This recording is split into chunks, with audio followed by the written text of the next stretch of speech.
जो चाहे मांग लो, पर मुझे सुखी होने का रहस्य बता दो। मुझे नींद आ रही है राजा, मुझे सोने दो। राजा हैरान था। दूसरी बार राजा फिर बड़े दल बल के साथ आया। भूरा, भूरा, हाथी घोड़े दास दासियां जितनी चाहे मांग लो, पर मुझे सुखी होने का रहस्य तो बता दो। राजा, हाथी घोड़े दास दासियों के बिना भी मैं सुखी हूँ, फिर कभी आना। तुम्हें क्या चाहिए भूरा? मांग कर तो देखो। मुझे सुखी होने का रहस्य तो बता दो।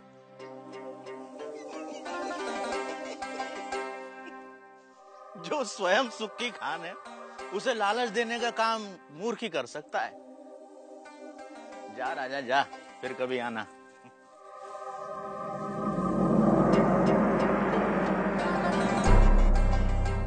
और राजा चला गया। उसे समझ नहीं आया कि गाड़ीवान भूरे को क्या चाहिए था कि अचानक राजा एक दिन अकेले गाड़ीवान के सामने आ खड़ा हुआ।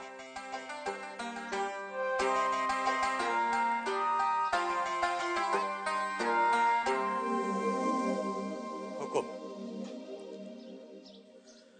तू फिर आ गया? जब तक आप सुखी होने का रहस्य न बता देंगे, मैं तंग करता रहूंगा। मेरी पीठ खुजा सकेगा? हाँ मालिक। ला, खुजा।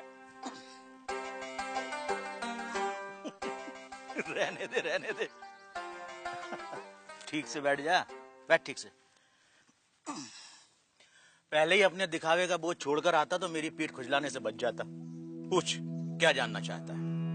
यह कैसा रहस्य है कि जिसके पास सैकड़ों कमीजें हैं, वह सुखी नहीं है, और जिसके पास कोई कमीज नहीं, वह सुखी है? राजे, सुख का कारण कमीज नहीं, आत्मा है। जो यह जान लेता है कि सुख का कारण भीतर है, उसे सुखी होने के लिए बाहरी वस्तुओं की जरूरत नहीं पड़ती। पर मन तो हमेशा सुख के लिए बाहरी वस्तुओं के पीछे भागता रहता है। इसीलिए राजे, जो अपने आनंद स्वरूप आत्मा को जान लेता है, वह वस्तुओं के पीछे भागना बंद कर देता है।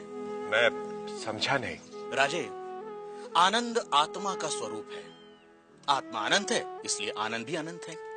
आत्मा के स्वरूप के कारण व्यक्ति स्वयं से हर क्षण प्रेम करता है। क्या कभी सोचा है कि व्यक्ति बूढ़ा हो जाता है, बीमार हो जाता है, इंद्रियां साथ छोड़ रही होती हैं, मौत द्वार खटखटा रही होती है, फिर भी आदमी जीना चाहता है? क्यों?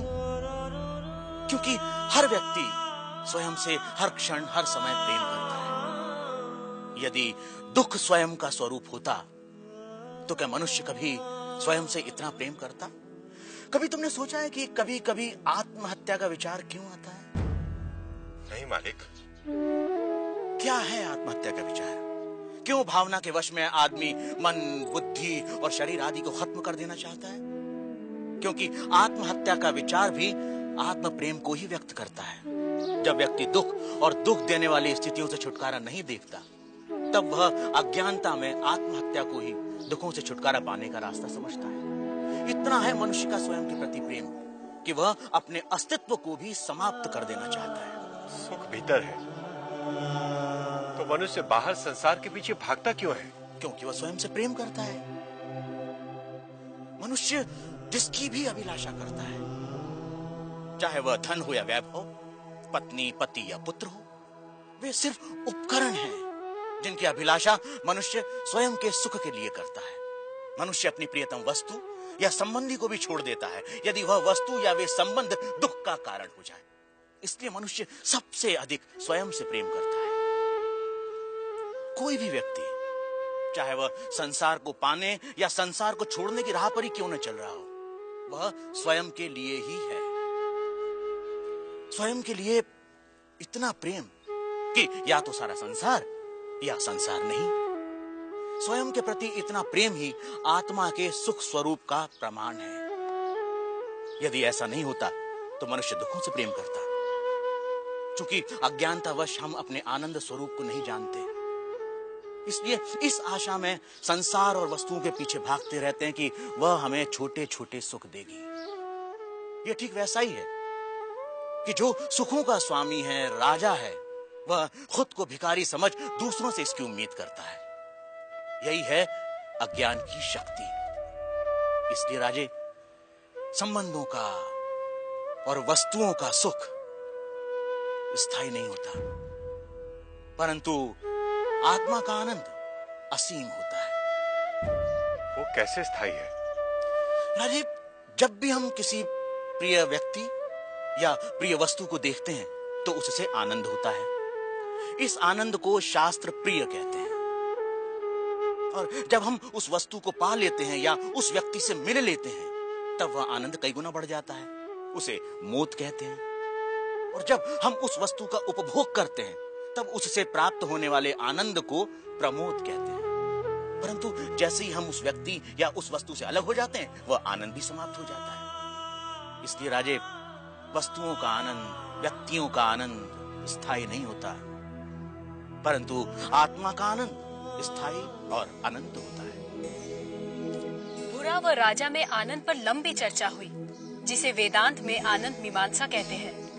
सात्विक आनंद, राजसिक आनंद, तामसिक आनंद से लेकर अलग अलग प्राणियों और अवस्थाओं में आनंद की अनुभूति और उसके कारणों की भूरा ने मीमांसा की। पर अंत में राजा ने वह प्रश्न किया जो इस समय हम सबके मन में है।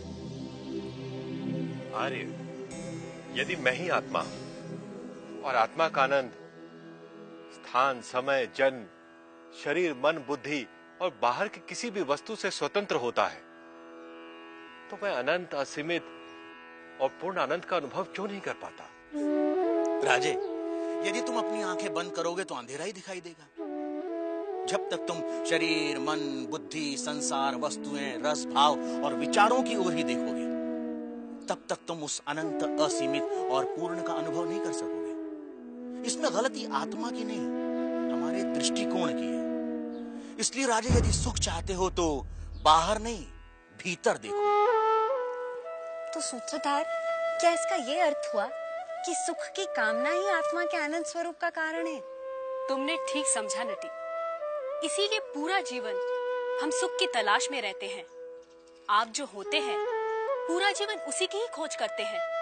हम आनंद है, इसीलिए हम अनंत सुख की अभिलाषा रखते हैं। इस सत्य को ना जानना ही दुख का कारण है। इसीलिए नटी, बाहर नहीं भीतर देखो।